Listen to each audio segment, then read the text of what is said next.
இன்றைக்கி பார்த்திங்கன்னா பாவக்காய் தொக்கு செய்ய போகிறேன். அதுக்கு ஒரு 3 பாவக்காய் சின்ன சின்ன பாவக்காய் எடுத்து இப்படி கட் பண்ணி வச்சுருக்கிறேன். அதுக்கு ஒரு 2 தக்காளி சின்ன சின்ன தக்காளி, ஒரு பெரிய வெங்காயம், கொஞ்சம் எலுமிச்சை சைஸ் புளி எடுத்து கரைச்சி வச்சுருக்கிறேன். 2 ஸ்பூன் மல்லித்தூள், 1 ஸ்பூன் மிளகாய்த்தூள், 1/2 ஸ்பூன் ஜீரகத்தூள், கொஞ்சம் பெருங்காயத்தூள், இதோட மஞ்சத்தூள், உப்பு, ஒரு கொஞ்சம் வெல்லம் சேர்த்திக்கங்க. இது எப்படி செய்யணும்னு காமிக்கிறேன். அடுப்பு பற்ற வச்சு வடைச்சட்டி வச்சுக்கோங்க. வடைச்சட்டி வச்சுட்டு எண்ணெய் ஊற்றிக்கங்க.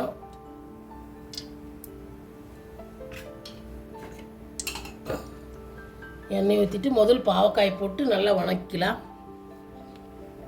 முதல் பாவக்காய் சேர்த்துக்கலாம். இதை கசக்காது, இப்படி வணங்கினீங்கன்னா கசக்காது. வணக்கி எடுத்து வச்சுட்டு அப்புறம் சாப்பிட்டுக்கலாம்.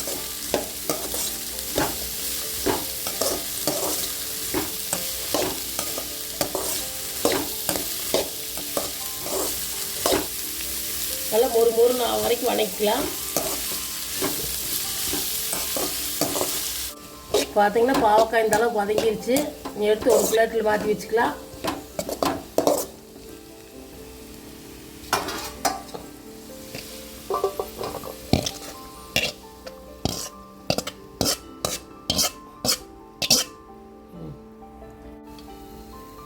அதே வடைச்சட்டி வச்சு கொஞ்சமாக எண்ணெய் ஊற்றிங்க.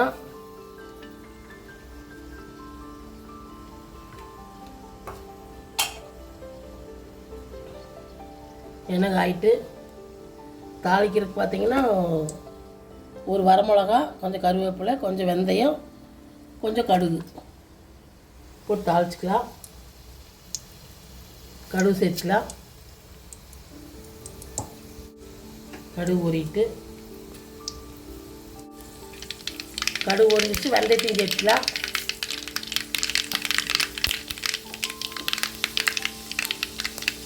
மிளகாய், கருவேப்பிலையும் சேர்த்துக்கலாம். வெங்காயத்தை சேர்த்துக்கலாம். வெங்காயத்தை கொஞ்சம் பொடியாக கட் பண்ணி வச்சுக்குவோம்.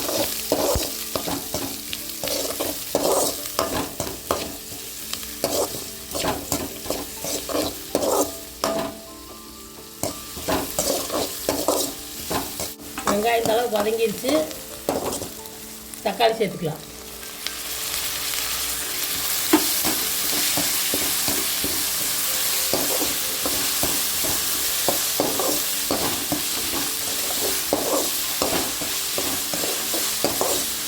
தக்காளி நல்லா வதங்கிட்டு கொஞ்சமாக அதுக்கு உப்பு சேர்த்துக்கலாம். கொஞ்சம் உப்பு சேர்த்து தக்காளி வதங்கிட்டு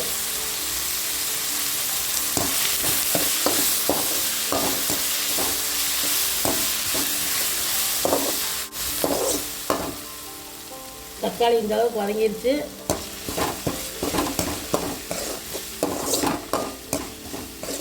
நல்லா இந்த அளவுக்கு வதக்கிங்க.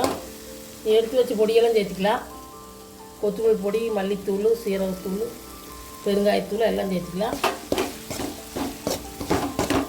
இதோட கொஞ்சம் மஞ்சத்தூள் சேர்த்துக்கலாம். கொஞ்சம் மஞ்சத்தூள் சேர்த்துக்கலாம்.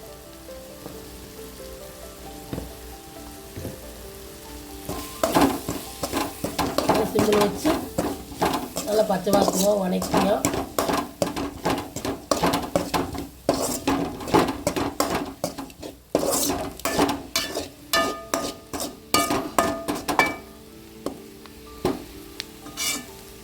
நல்லா இதெல்லாம் பச்சை வாசமாக வணக்கிங்க. இதில் பாவக்காய் சேர்த்துக்கலாம்.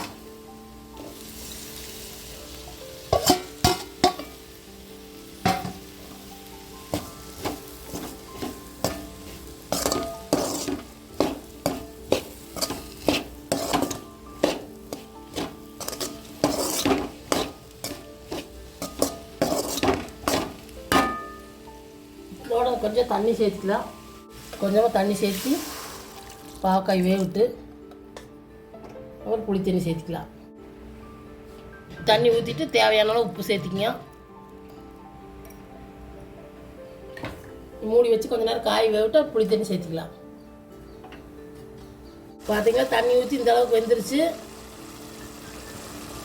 இனி புளி தண்ணி சேர்த்துக்கலாம்.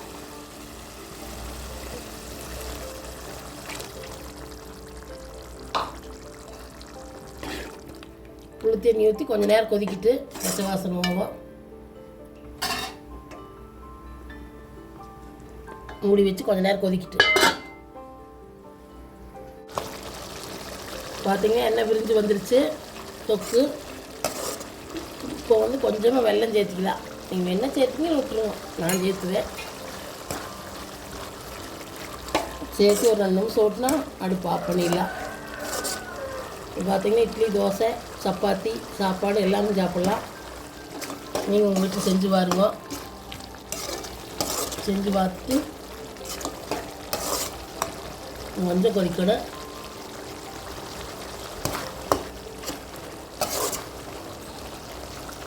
வெல்லம் போட்டு கொஞ்சம் நேரம் கொதிச்சிருச்சு.